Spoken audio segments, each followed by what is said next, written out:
नाज़रीन, जंग दोबारा शुरू हो गई है ईरान और अमेरिका के दरमियान, क्योंकि जो अमेरिका है उसने जो ब्लॉकेड की हुई है उसको अब ज़्यादा मज़ीद तंग करता जा रहा था। उसमें क्या अपडेट्स आई हैं और क्या जवाब दिया गया है ईरान की जानिब से, एक सख्त तरीन जवाब दिया गया है और अब इस जंग का नया फेज़ शुरू होने वाला है।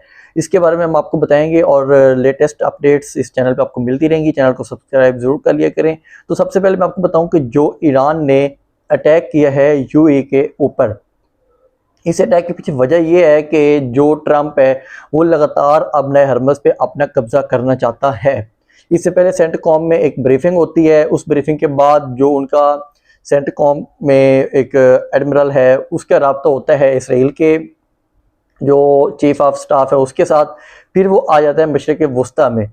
उसके बाद जब वो मशरिक़ वस्ता से वापस जाता है तो अमेरिका ऐलान करता है कि हम यहाँ से एक ऑपरेशन शुरू करने लगे हैं और जहाज़ों को निकालेंगे। उस ऑपरेशन शुरू करने का मकसद ये था कि हम अब नए हरमज़ पे अपना कंट्रोल कर लें, ताकि जो भी जहाज़ गुजरेंगे हम उन्हें अपनी मर्ज़ी से गुजार सकेंगे और इस तरह अब नए हरमज़ हम ऐसा ऐसा अपना कब्ज़ा पक्का कर लेंगे। लेकिन इसके जवाब में जो ईरान है वो पहले भी कहता है कि इस तरह की कोई भी हरकत जंगबंदी की खिलाफ वर्जी होगी, और अमेरिका ने वहाँ से अपने जहाज़ गुजारे जिनको वो गुजारना चाहता था। जब वो जहाज़ गुजारे गए तो फिर जो IRGC है ईरान की, उसने अटैक बैलिस्टिक मिसाइल किए हैं यूएई के ऊपर। यूएई भी कंफर्म कर रहा है कि 4 बैलिस्टिक मिसाइल फायर किए गए हैं, उनमें से 3 को फिजा में मतलब कि रोक लिया उन्होंने और एक उनका गिरा है समंदर में जाके। अब जब ये बैलिस्टिक मिसाइल अटैक होते हैं तो उसके साथ ही ईरान ड्रोन अटैक्स भी कर देता है। जो ईरान ड्रोन अटैक्स करता है वो जाके उनकी एक फिजा जो एक ऑयल रिफाइनरी है यूएई की, उसके ऊपर जाके गिरते हैं और वहाँ पे ठीक ठाक आग भड़क उठती है।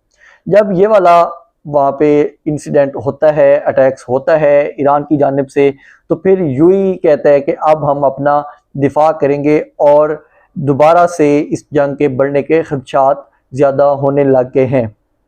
जैसे ही ये वाले मामलात होते हैं, जो सऊदी अरब है वो भी इसकी काफ़ी मजम्मत करता है, कतर भी काफ़ी मजम्मत करता है। सऊदी अरब के हवाले से भी एक नई जो इंकशाफ हो रहे हैं वो मैं आपको आगे चल के बताऊंगा, लेकिन पहले मैं आपको ये क्लियर कर दूं कि ये जो जंग है इसका डोनाल्ड ट्रंप जो मेन दिखाना चाहता है अपने अमेरिकन को, वो ये कि मैं इस जंग को जीत के निकला हूँ। और कम अज़ कम वो चाहता है कि मैं अपने हरमज़ को तो कंट्रोल कर लूँ, कि कुछ तो दिखा सकूं मैं अमेरिकन को कि देखें हमने इस तरह जंग जीती है। तो अब वो असल में इसके लिए कोशिश कर रहे हैं कि कुछ ना कुछ दिखाने के लिए वो लगातार इस तरह की हरकतें कर रहे हैं। जो अटैक हुए हैं यूएई के ऊपर उसमें 3 भारतीय शहरी जख्मी हुए हैं। उसके अलावा कोई बड़ा वहाँ पे ना कोई अभी तक रिपोर्ट हुई है, हलाकत रिपोर्ट हुई है, और ना ही कुछ ऐसा रिपोर्ट हुआ है। 3 भारतीय शहरी जख्मी हुए और उनको शिफ्ट कर दिया गया है हॉस्पिटल। वहाँ से अब जो यूएई की तरफ से रद्द-ए-अमल आ रहा है, अच्छा यूएई का जो एक इसराइल के साथ कोलैबोरेशन है वो भी अब काफ़ी ज़्यादा सामने खुल के आ चुकी है। पिछले दिनों में कुछ ऐसी एक्टिविटीज़ हुई हैं जिसमें यूएई मुकम्मल तौर पे इसराइल के साथ अपना इल्हाक या इत्तेहाद को ज़ाहिर कर रहे हैं कि हम बिल्कुल इसराइल के साथ हैं। पहले वो थोड़ा थोड़ा खबरों में आ रहा था कि यूएई ने इत्तेहाद कर लिया है या इस किस्म की इतलात हैं, लेकिन अब वो मुकम्मल तौर पे ओपनली आके सपोर्ट कर रहे हैं। उसके अलावा ट्रंप ने कहा है कि जो इसने अटैक किया है ईरान ने, उसने जनूबी कोरिया के जहाज़ों पे अटैक किया है, उसके अलावा मज़ीद कोई अटैक नहीं किया। अब ट्रंप जनूबी कोरिया को भी इनवाइट कर रहे हैं कि आप आएँ हमारे साथ इस जंग में शामिल हों, क्योंकि वो बार बार पहले भी रिक्वेस्टें करता रहे मुख्तलिफ मुल्कों को, चीन को भी करता रहे, उसके अलावा बाकी जनूबी कोरिया को भी उसने पहले कहा था, जर्मनी को भी उसने बोला था कि आप आएँ हमारे साथ इस जंग में और अब नए हरमज़ को हम मुकम्मल तौर पे कंट्रोल करें। तो इसके बाद जब ये अटैक होता है तो अब फिर वो इनवाइट कर रहा है जनूबी कोरिया को कि आप हमारे साथ आ जाएं, हम मिल के अब नए हरमज़ पे अटैक करें ताकि इसका कब्ज़ा हम अपने पास रख सकें। लेकिन ईरान कहता है कि ये जगह हमारी अपनी है, हम इसमें से किसी को न कब्ज़ा करने देंगे और ना ही अपने तौर तरीकों के अलावा यहाँ से गुजरने देंगे। वो कहते हैं कि जब आप ये ब्लॉकेड ख़त्म करेंगे उसके बाद फिर हम बैठ के यूरेनियम के ऊपर भी बात कर लेंगे और मज़ीद भी जो उनके तहफ़्फ़ुज़ात हैं उसके ऊपर बात कर लेंगे। लेकिन ट्रंप अपना यूरेनियम के अलावा भी वो चाह रहा था कि हम इस जंग को जीत जाएँ और अनाउंस कर लें विक्ट्री अपनी, लेकिन इसका अभी तक कोई भी हल निकलता हुआ नज़र नहीं आ रहा। पाकिस्तान की तरफ से जो एक पैगाम पहुंचाया गया था, अमेरिका का पैगाम आया, फिर पाकिस्तान ने आगे पहुंचाया ईरान को, तो उसके बाद ये अटैक हुआ है यूएई के ऊपर। और जैसे उनका पैगाम पहुंचता है, अमेरिका की दोगली पॉलिसी ये है कि जैसे उनका पैगाम पहुंचता है ईरान तक, साथ ही वो अपना जो ब्लॉकेड है या जो कब्ज़ा है उसको तेज़ कर देता है कि हम इस पे अपना कब्ज़ा करने जा रहे हैं। तो इस तरह की जो एक्टिविटीज़ करता है डोनाल्ड ट्रंप, तो फिर कहता है ईरान के ये हमें नाकाबिले कबूल है कि जो एक साइड पे हमारे साथ मुज़ाकरात की बात करता है, दूसरी साइड पे फिर उसी ब्लॉकेड को बढ़ाते हुए वो आगे आगे कब्ज़ा करने की भी कोशिश कर रहा है। तो अब जो इसमें नुकसान का बता रहा है ट्रंप के, ये जो कल उसने एक्टिविटी की है, जहाज़ निकाले हैं, तो उसमें कह रहे हैं कि जो 7 बोट्स हैं ईरान की वो हमने तबाह कर दी हैं। वो जो छोटी बोट्स होती हैं, फास्ट बोट्स, वो अटैक कर रही थी हमारे ऊपर, तो हमने उनको तबाह कर दिया है। तो ये चीज़ें जो चल रही हैं, ये इसका इम्पेक्ट क्या होना है, इसका इम्पेक्ट और भी ख़तरनाक होगा।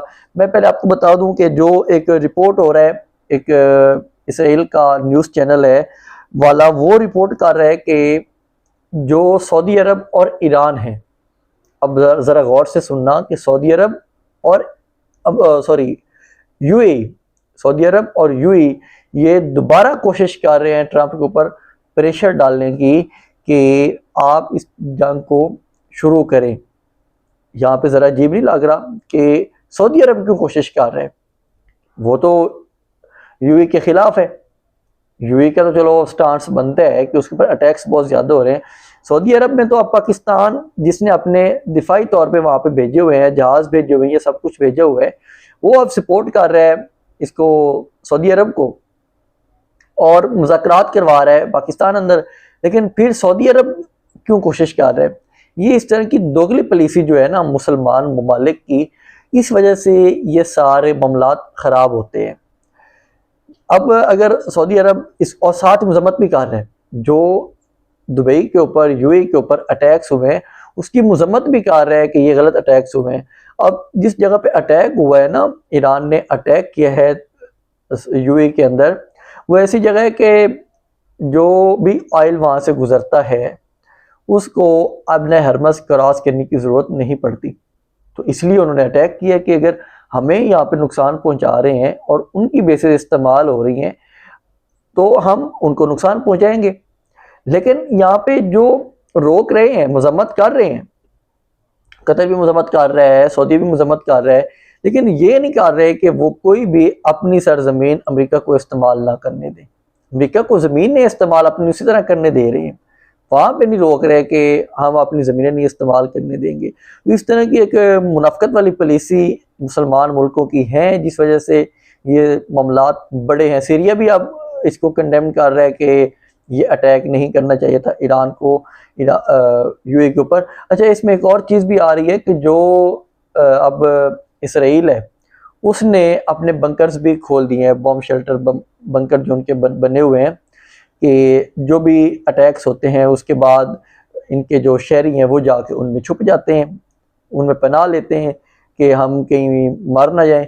तो इस वजह से अब ख़तरात ज़्यादा हैं कि अगले 24 घंटे में जो अमेरिका और इसराइल ये मिलके कोई बड़ा अटैक भी कर सकते हैं। उसकी इस वजह से भी ज़्यादा ख़तरा लग रहा है, क्योंकि जो अमेरिका के बड़े बड़े ऑयल टैंकर्स जहाज़ हैं जो फ़िज़ा में उड़ते हैं, वो वाले काफ़ी ज़्यादा मशरिक़ वस्ता में देखे गए हैं। उनकी काफ़ी ज़्यादा एक्टिविटी देखी गई है मशरिक़ वस्ता में कि वो काफ़ी ज़्यादा घूम फिर रहे हैं, और उनके साथ जो जंगी जहाज़ हैं वो भी काफ़ी ज़्यादा है। इससे यही ख़दशा ज़ाहिर किया जाए कि ये अटैक्स की तरफ मामलात जा सकते हैं।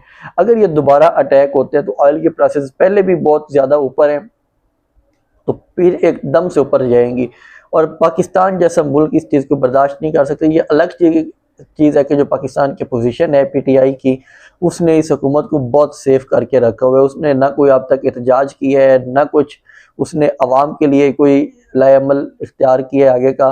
वो चुप करके बैठे हुए हैं कि ठीक है, जो कुछ चल रहा है चलने दें, खुद ही अवाम जाने और ये हुकूमत जाने। तो ये एक मुकम्मल तौर पे सिचुएशन है। और इसमें जो एक दूसरा IDF और सेंटकॉम है अमेरिका के और इसराइल के, ये लगातार इस चीज़ को मॉनिटर कर रहे हैं कि वो एक अपना टाइम देख रहे हैं कि हमने किस टाइम पे अटैक करना है दोबारा ईरान के ऊपर। जो ये न्यूज़ की आ रही हैं, इतलात आ रही हैं, मुख्तलिफ न्यूज़ एजेंसी इस चीज़ को रिपोर्ट कर रही हैं कि ये हो सकता है कि दोबारा एक बड़ी जंग में जाना पड़ जाए इस पूरे खिते को। और अगर इस जंग में दोबारा ये खिता जाता है तो ये जंग हमारे दरवाजे पे पहले भी पहुंची हुई है, पाकिस्तान के दरवाजे पे, तो मज़ीद ख़तरा भी हो सकता है पाकिस्तान के लिए। तो ये जो खलीजी ममालिक हैं जो सपोर्ट तो कर रहे हैं, जो उनका इसराइल का न्यूज़ है एजेंसी है वो दावा कर रही है वाला कि सऊदी और UAE सपोर्ट करने की कोशिश कर रहे हैं, लेकिन साथ ही ये परेशान इस वजह से हैं जो इसराइल भी, कि जो हिजबुल्ला है वो भी दोबारा अटैक शुरू कर देगा इसराइल के ऊपर, और इसराइल दोबारा इन्वॉल्व हो जाएगा हिजबुल्ला के साथ भी। और वो चाहते हैं जो ईरानी है कि ये वाली जंग ख़त्म हो हिजबुल्ला वाली, तो फिर हम मुज़ाकरात को आगे लेके चलेंगे। अगर ये वाला काम दोबारा शुरू हो जाता है तो ये इंतहाई ख़तरनाक है, क्योंकि ऑलरेडी ये जंग तीसरे महीने में पहुंच चुकी है, तो मज़ीद बढ़ती हुई खतरे की इलामत है पाकिस्तान जैसे मुल्कों के लिए। अब इसमें जो अब्बास अरागची हैं जो मुज़ाकरात में भी काफ़ी पेश रहे हैं और पाकिस्तान में भी आए हैं, रूस में भी गए हैं, वो कोशिश कर रहे हैं कि इसका हल सियासी तौर पे निकला जा सके। तो वो अब ये कोशिश कर रहे हैं कि बार बार समझा रहे हैं कि ये जो सियासी बहरान है इसको अब फौजी ताकत के साथ ख़त्म नहीं कर सकते। जो अब्ने हरमज़ है वो कहते हैं कि इसका सियासी हल है, इसका फौजी हल कोई भी नहीं है, क्योंकि जो ईरान है इसको अपनी मलकियत तस्लीम करता है और बाकी ममालिक कहते हैं कि हम यहाँ पे जो भी UAE है, सऊदीया है या कुवैत है, कि हम इसको फ्री ऑफ कॉस्ट यूज़ करें। तो यहाँ पे ज़्यादा अब मसला चल रहा है इन ममालिक का।